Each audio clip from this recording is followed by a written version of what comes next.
Welcome to Conversations from the Barn at Everwood Farmstead. These are casual chats with visiting artists. Creaky barn, bugs, and all. Enjoy.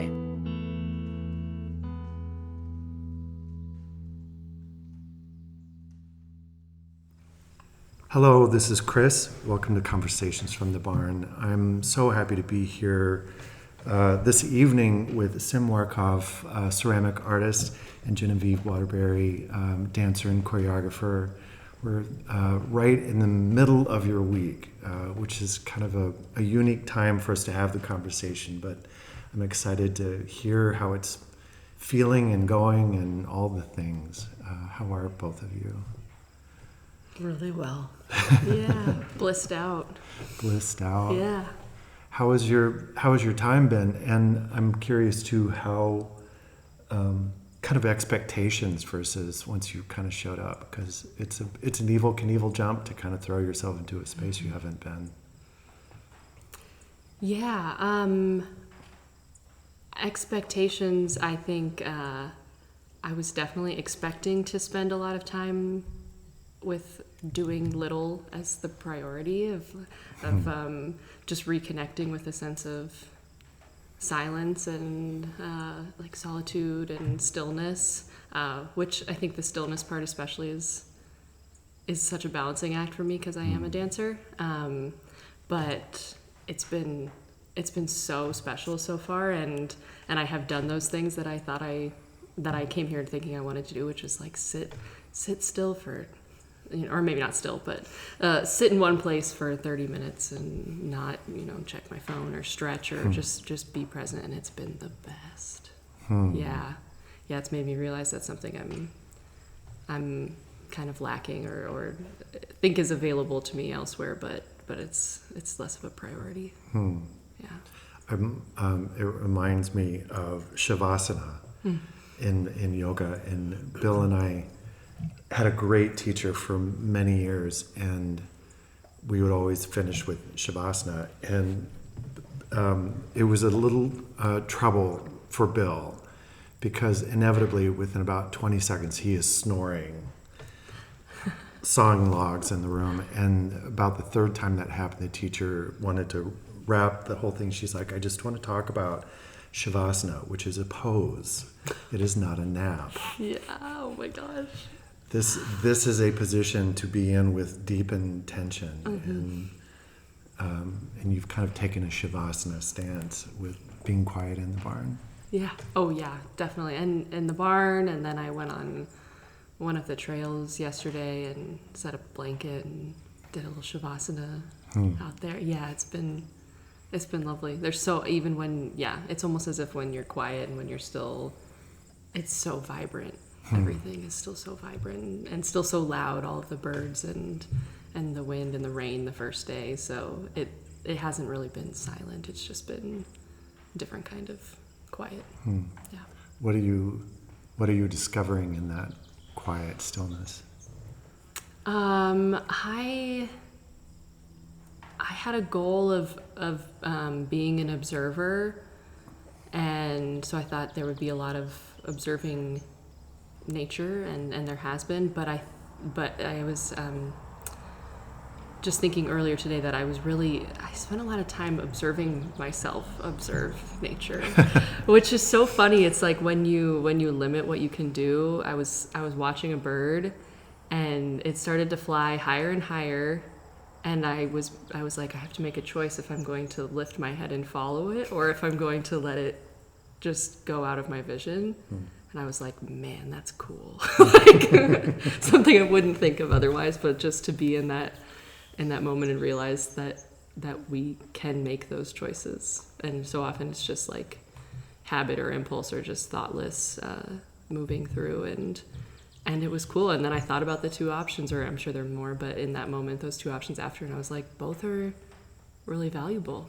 But it was, I don't know, it's just, yeah. It was a unique position to be in, and so I've really enjoyed.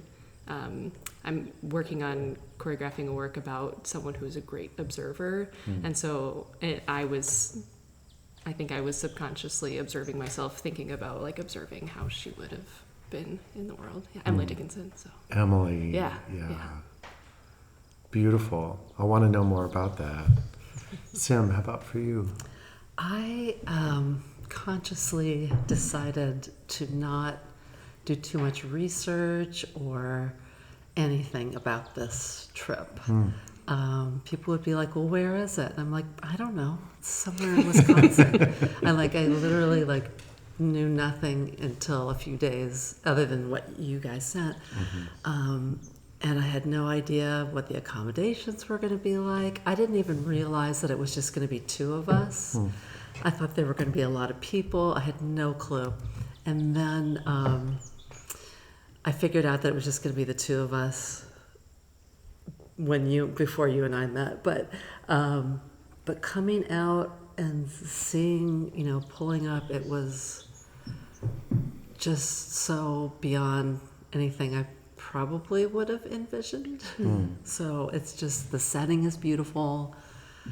The house we're staying in is just, there's a certain energy. It's just gorgeous. Also, we've been talking a lot about the weather. We got the perfect weather. It's It finally cooled off. We had a rainstorm. I love the rain. So the first day was rainy, and that was hard. I was really tired, and I accomplished nothing, and that was really good for me. Yeah. So, I guess I must have had a bit of an expectation that I was going to accomplish something, and then it was good that it didn't happen on that first day. It was, I love quiet, and as Genevieve was saying, although it's quiet in terms of city noises, there's all this nature that's happening. And Still a lot of life everywhere. yeah, and just seeing all the different birds and deer coming up and baby goats and just all the sounds of nature. The level of peace is it's like you don't know what you got till it's gone, kind of thing. Being in the city and being working and just kind of grinding all the time, and then when you come out here, it's like, oh yeah, this is what everyone needs. Yep. I will say, Bill and I were just talking about this, that we're noticing a trend this year in particular, how much people are talking about needing rest and needing the quiet you're talking about. And of course, there's all sorts of craziness going on in the world right now on all sorts of different angles. But I wonder, what would you attribute that to? That in 2024, we really need restoration. Yeah, I've been thinking about that, and Genevieve and I have had a couple conversations, and I feel like the world has changed so much just since Genevieve was born. My son's about the same age, and it's like the world is spinning faster and faster and faster, and this thing called the internet that was supposed to change our lives and make it better, there's a lot of wonderful things about it, and I absolutely use technology, and there's so many great things, but I don't know that it's made things easier in some ways. There's more expectations. There's more, you're always expected to be available. You are always available. And that's hard for me because I'm like a rebellious introvert who just wants to be left alone. And so I find texting annoying. If you send me a text, you're not going to get an instant response. Usually, if you send me an email, it might take a couple days. It's probably very passive aggressive of me, but I don't like this idea that I'm at the world's beck and call. Yeah. And so for me, I think that immediacy, back in our day, right, Chris, you wrote a letter. You had to write it and put it in an envelope and put a stamp on it and find a mailbox. And maybe it would take you a couple days to get to the mailbox. Yeah. The other person would get it. They'd have to open it, read it, think about their response. Same thing. And that happens in a minute now. That thing that used to take a stretch of time now happens instantly. So I think that's part of it. The world is just spinning so quickly, and I think that accounts for a lot of anxiety and just pressure that people feel. So out here, there isn't that. The internet's terrible. You're welcome. Yeah, it's been awesome. Oh, I have terrible internet. Sorry, I won't be able to talk to you for a week. Yeah. It's really wonderful. Thank you for the bad internet. So that's my take on it. Is just the world is just moving at a pace that's just too fast. Exponentially getting faster. Yeah. How is it striking you? I would say, I mean, I moved to Minnesota right before everything closed down for the pandemic, and so I think, like, especially early on in the pandemic, I was with my partner, but we didn't really know many people, and so I think we had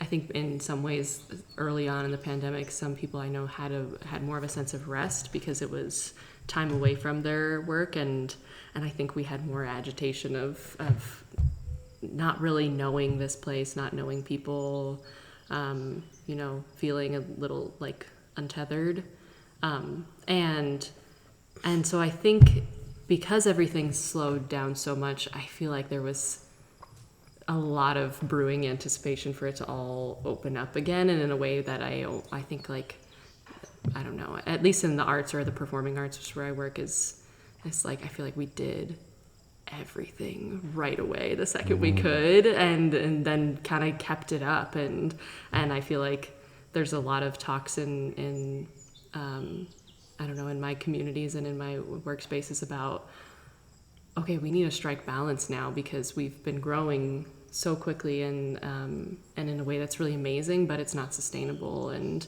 I think with that and with being in the arts in general,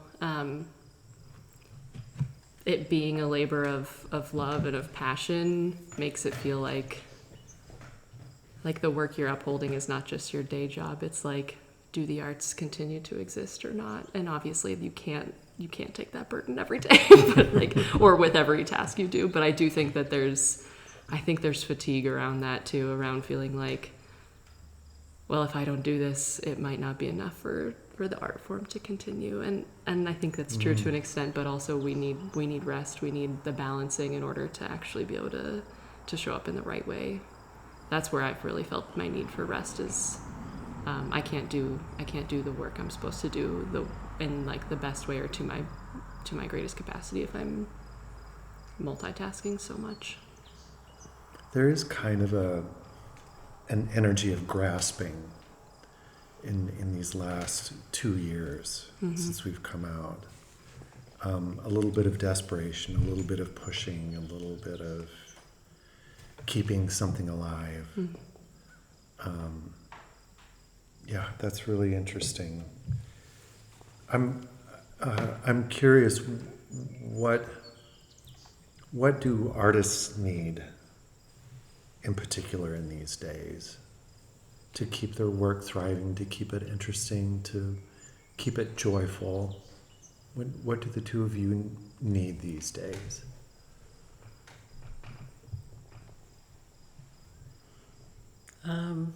I think for me,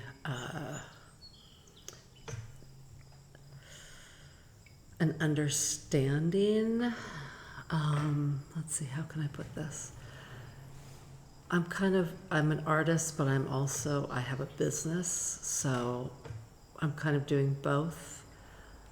But in order to really be creative in a way that I feel like is coming from my soul or my spirit, and not just to keep my business afloat,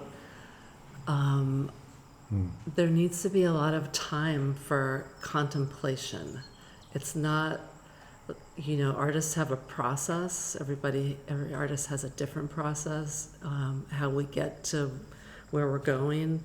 And sometimes people look at the work and they think, oh, this person's an overnight success, or they just did this, like this just came out of them. And it's like, no, it's years and years of looking, noticing, studying, putting time in.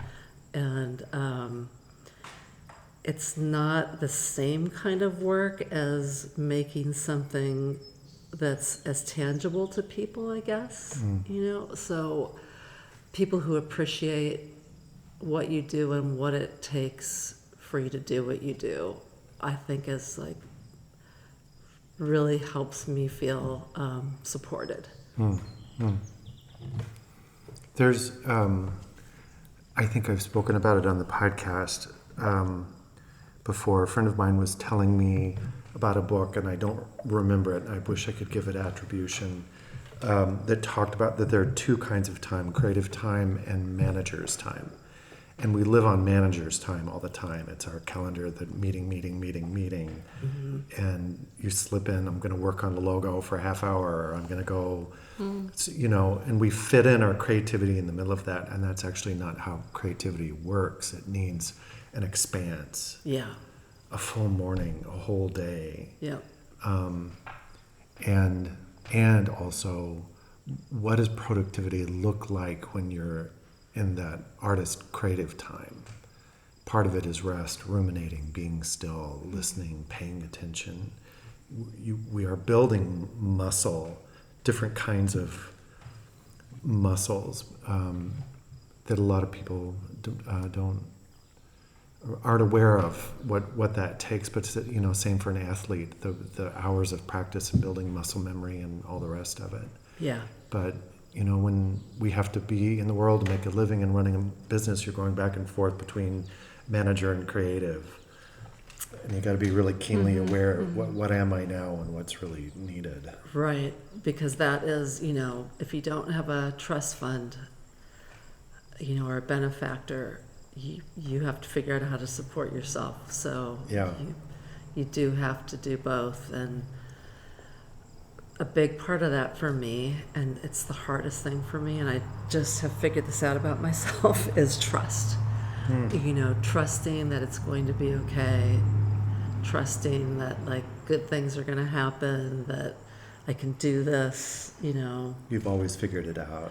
Yeah, if I look at my history, I've been okay. Yeah. You know what I mean? Like, Yeah. I really have. And it's a lot of hard work, but it's good work and it's fun work. I love working. So like for me, it's to get to work so much is wonderful. The catastrophic part of me that grew up in a family without money, my parents were both artists and we didn't have money, that catastrophic part that's like, oh my God, I got to pay my rent and food and this and that. Mm-hmm. It's not realistic. It's like the child in me coming out, but the reality is that I'm okay. Yeah. Yeah, those are hard narratives to shake off.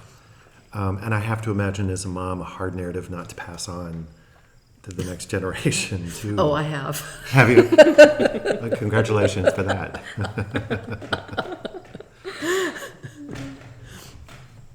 I was actually just talking to a friend earlier today about something that came up was needing to trust the evidence that we already have, because it was a similar conversation of like getting to a place where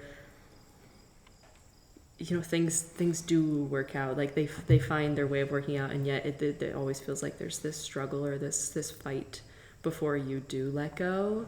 And I mean, at least in my experience, the best work is always when I let go, and so I've actually started to trust that muscle a little bit more. And I think that's definitely part of why I'm enjoying this space and time so much, is because I feel less beholden to producing something or coming back with this is all this stuff I got done. Yeah. Like it feels like, well, I know that when I do let go, like when especially if I've already got an idea of what I'm exploring or thinking about, Yeah, you got to trust the evidence. So it's worked out till now. I know. Easier said than done, of course. I'm like preaching. I definitely. Yeah. But It's taken me many, many years to get to that place. You're way ahead. That's good for I wonder too about kind of trusting the creative spirit in us. And I believe that we're all creatives. That's a whole other conversation. Yeah, I do but too. when you have a particular calling, the one that says, this is my path in my career. I'm going all in on investing in this.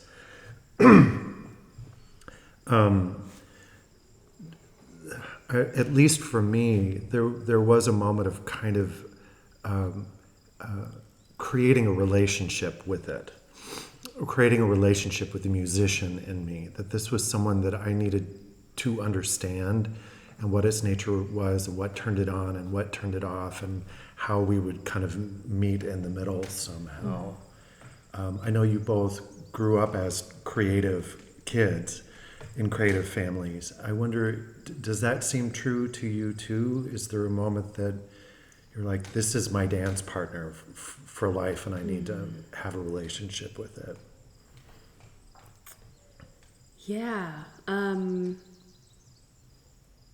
it does. And I feel like for me, if anything, I wonder if it's almost been the inverse, where it's been less of a finding who that dance partner is that I have a relationship, and more realizing that that is the same person that's present in the non quote unquote dance things that I'm doing, or the non-art things I'm doing. So I think almost for me it was more realizing that the version of me that was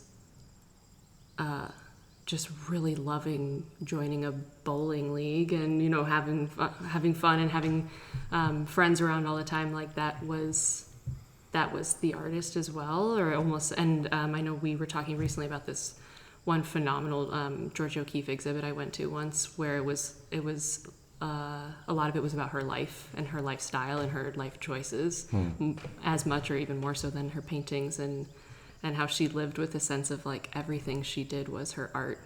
And I think like when I first hear that, I think of like having to like walk around with my shoulders open, or like it feels like I have to bring a sense of properness to what I do, but I almost think of it as actually it's the other way around, where the playful, the imaginative, like I don't know, those things that I am with friends, or when it doesn't matter, those are the same things that do matter when I'm in the studio or when I am creating art.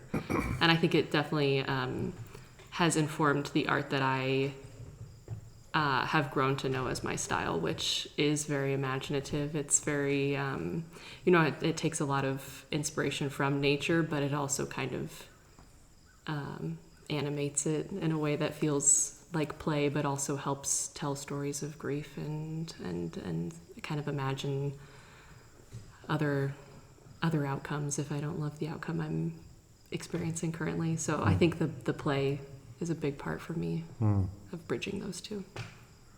That's great.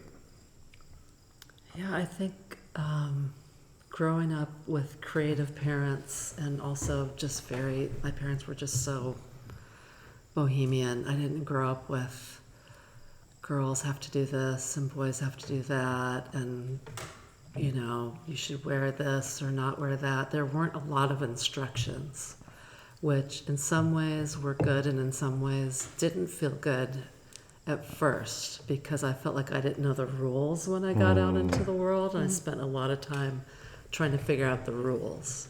And now I feel like I'm gone back to my childhood, where I don't care about the rules anymore. This is who I am. Like, there's this essence of who you are.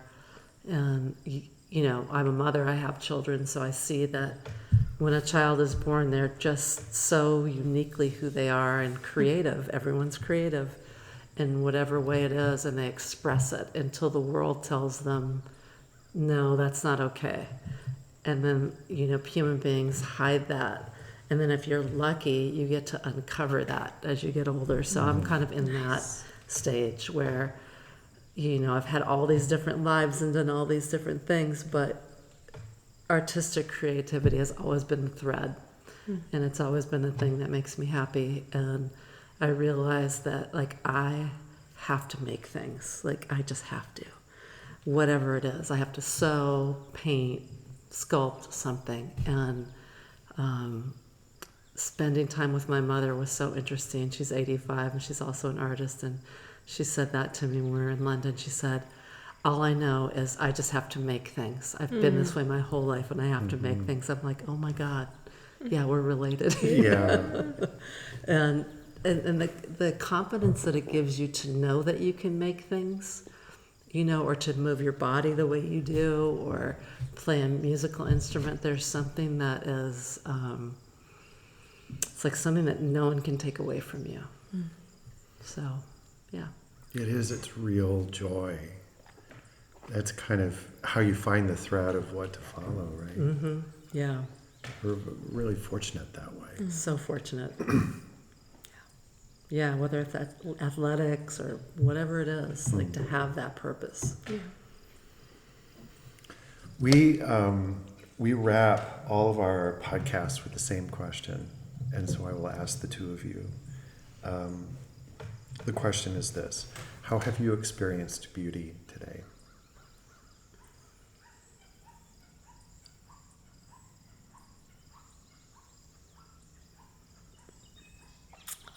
For me, when I came in the barn for this podcast, I sat in a chair on the other side of the barn and I saw this view framed in this opening that's behind you. And I was like, oh my God, it's like a painting and it's right there.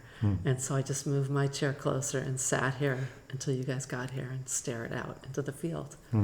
So that was my today's beauty. I love this view. It's incredible. How about for you?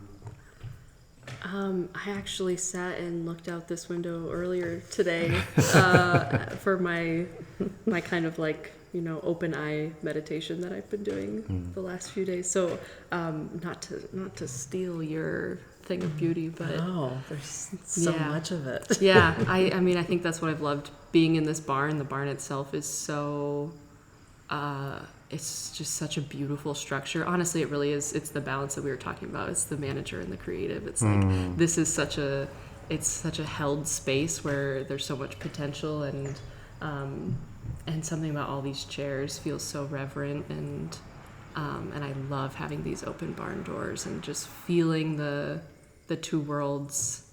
I don't know. The indoors overlap and the outdoors. Yeah, it's been really special. So I would totally agree. These little framed paintings of the landscape are special. There is the chairs really give you a sense that we're surrounded by all of those who have been here and are going to be here.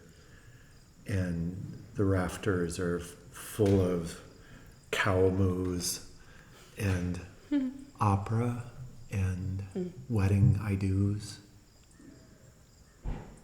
It's pretty sweet. Even though it's a solo experience for all of us in many ways, we are so surrounded by community here. Yeah. Thank you both for joining this community and being a part of it. It's been a pleasure. Yeah, thank you for having me. I hope you'll stay in touch, please. Absolutely. Good. Thank